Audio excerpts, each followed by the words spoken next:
to do this very often. I think in the back, I almost want to put in a caveat on every discussion. We know it's early. We know this team has a history of letting us down.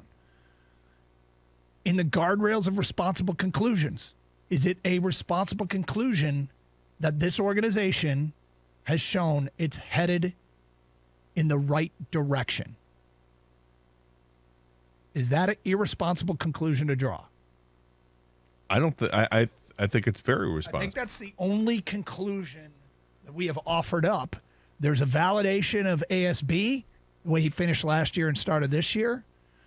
Jared Goff, the way he finished last year and started this year. The offense looks to be pretty close to legit. It's not the greatest defenses they have faced. There'll be stiffer challenges ahead. But to be the highest scoring offense for teams to play 2 games so far, pretty impressive. We got Naquara back, too. Got Naquara back. One more on standby and a holding pattern. But, there's, the pass rush got home against a less mobile quarterback, which we wondered if that would be the case after the opener. Turned out to be the case. The first-round pick made plays. And it's a lot to be encouraged by. So I'm not interested in tempering enthusiasm. You can choose to be as enthusiastic as you want to be.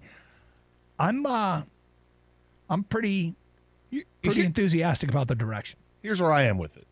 I'm very encouraged by the direction. But I'm going to be enthusiastic and basking in the glow of the win. I'm not ready to look ahead to Minnesota just yet. That'll come later in the week.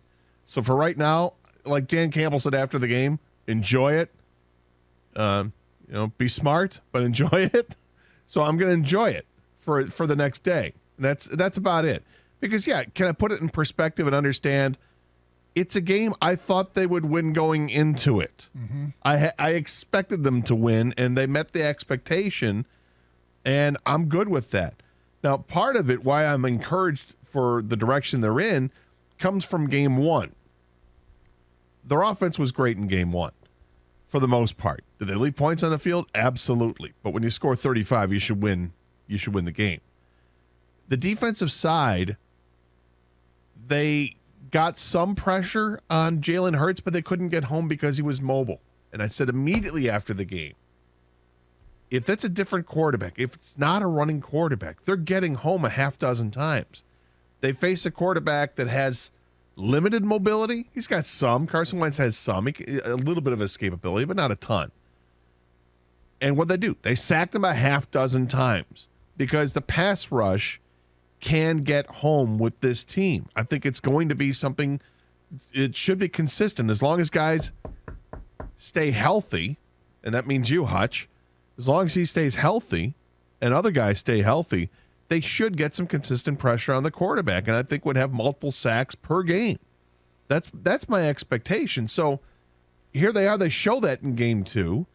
The offense comes alive when they need to. Just when you start to feel like, oh, crap, here we go. It's a one-score game. Boom. How's it end around for 60 yards treating you? That was a great play call. A brilliant play call. And it was immediate. You're like, what just happened? And it just totally takes the wind out of the sails for the Commanders, and that's what they did.